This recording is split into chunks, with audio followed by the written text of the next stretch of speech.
好些每到换代，营销术语一定有对比前代提高多少、进步多少这种话。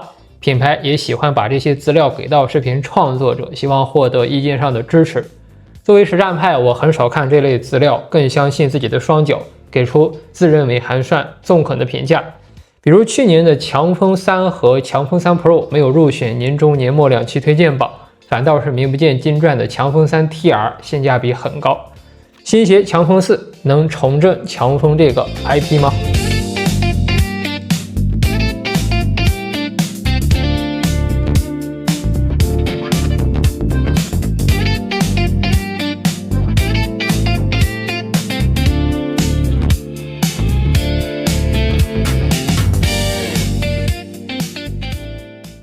今天重点讲强风4，作为正代，它是强风系列的主心骨。Pro 版本呢是2024年底顺应当时碳板跑鞋热潮的延伸品，所以先简单过一遍强风4 Pro， 再把强风4从里到外细细的盘一盘。强风4 Pro 和强风4的重量是一样的，实测 40.5 码单支216克，与3代产品相似。龙骨高度前掌27，后跟35毫米，双密度材质。上层是 GoPro 超临界发泡，下层是超轻修。GoPro 呢本就偏软，再加上5毫米的打孔鞋垫，强风4 Pro 比强风4的脚感更软，碳板在中腰上翻且外侧露出，内侧泡棉甜实，稳定性表现还不错。不过本代碳板刚性呢有所软化，尤其登升平台这里稍加用力，可以产生类似尼龙板的弯折。强风4 Pro 呢碳板延伸比上一代更长，如果是硬底硬板，过长的滚动行程会很板脚不灵敏，软鞋软板才是绝佳方案。一方面呢，材料蓄力和放力的时间会更长，可以匹配更长的滚动时间；另一方面是弱刚性的指前板材，登升完毕的踩压会更自然。总的来说，比强风3 Pro 有进步。相比 Pro 版我更希望强风4能获得足够多的曝光。强风 IP 从诞生之初就是和训练深度绑定的，给强风塞碳板，某种意义上呢是剑走偏锋，保留原有的尼龙板才是不忘初心。强风4同样进行了大改，首先是楦型重塑，尼龙板和鞋底中腰位置对比3代加宽了1厘米，中腰两侧有类似铲头一样的切角，指骨外侧也切了一块出来。前线的下盘非常稳定，这是过弯的实拍画面尽管是前掌24毫米。后跟34毫米的厚底，弯中落地动态完全在可控中，我的脚踝察觉不到什么摆动，这是比强风3一个比较明显的升级。强风3的后跟呢是不对称的设计，你可以看到它的静态重心微微向内倾斜。强风4换成更饱满的对称式鞋跟，内侧泡棉让尼龙板溢出来，减少这里的材料形变，而且重心线条有所修正。鞋垫稳衬区域比3代更大，内舱垫得更高。作为竞训跑鞋，视频呈现的落地动态可以服务好大多数严肃跑者。强风4的尼龙板刚性呢，能比肩一部分的软性碳板，尼龙板也做得很厚。鞋身外侧已经告诉我们有多厚，这个厚度跟线条呢，我第一时间联想到昂跑的 Speedbird， 它不是一个下铲角度很大的板。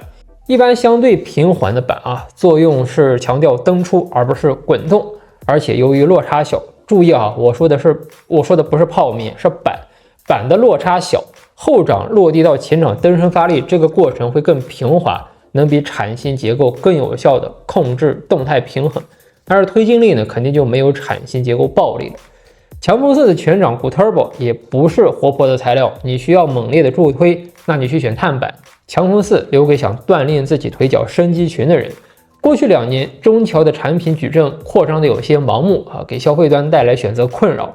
今年我注意到他们在做减法，比如说提高体训线，砍掉了飞腾 Pro， 全力打磨出一双飞腾3。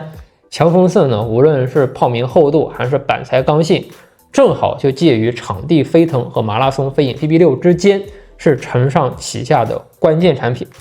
外观部分最吸引眼球的是突出泡棉外的灰色尼龙材质，它是否会影响左右支撑力度的不平衡呢？毕竟尼龙板外侧是全掌突出，内侧只有后八罩溢出，但实际上在第一指骨下方尼龙板的边缘有一条加强筋，被泡棉隐藏了起来，按压前掌内侧泡棉有相当明显的阻力。这条加强筋就是为了维持内外侧的刚度平衡。中底材料是全掌骨 Turbo， 脚感也是趋于平衡的调整。骨 Turbo 是超临界 TPU 发泡，密度比较高，很抗踩，防摔紧呢是一大优势，但日常的脚感差一点。为了改善此问题，强风4把原来3代的打孔 EVA 鞋垫换成了5毫米的实心 TPU 鞋垫。新鞋垫的质感和索康尼的 SRS 很像，只是厚度稍薄了一些。10毫米的 SRS 很软弹，它就做5毫米的。中底30毫米以下缓震一般，超厚底重心又不稳，它就取中间值做成了34毫米。尼龙板介于碳板和无板之间，进可攻，退可守，所以又回到强风 SE 那个多面手的状态。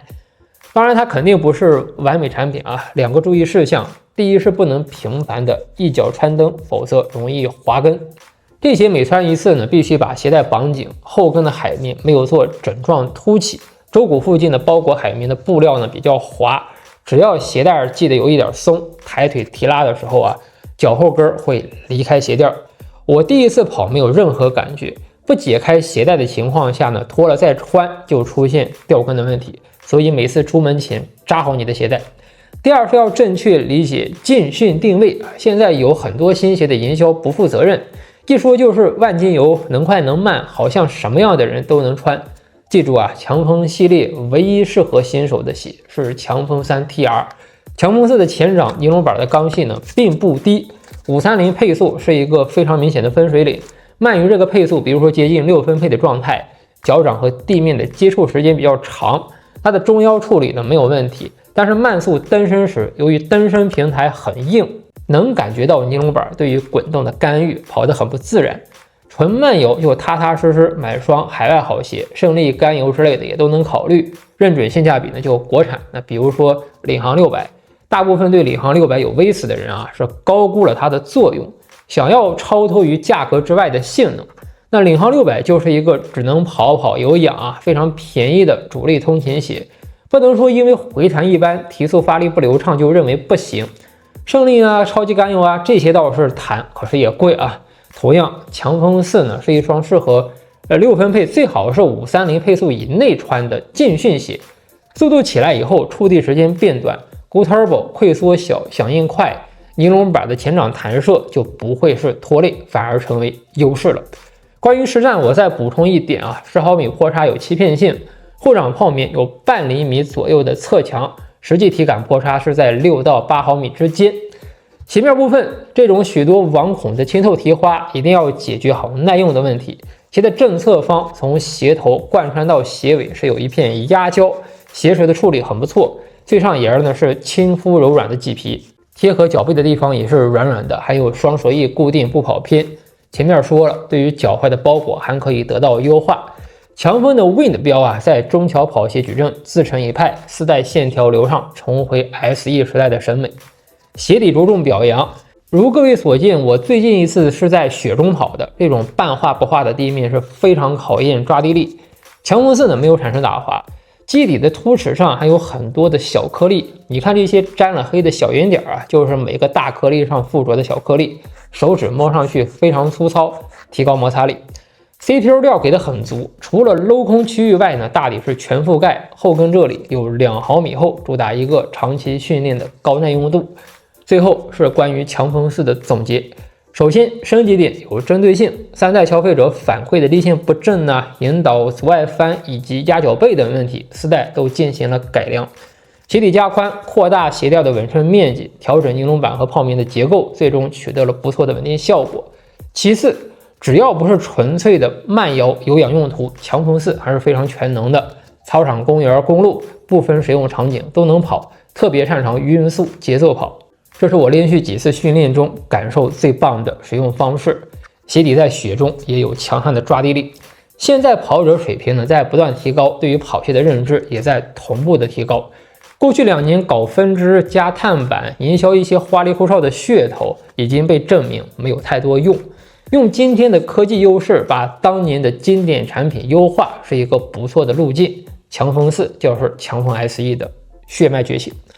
好的，以上就是我对中桥强风4的实战报告。我是亚平静的蓝色，我们下期再见。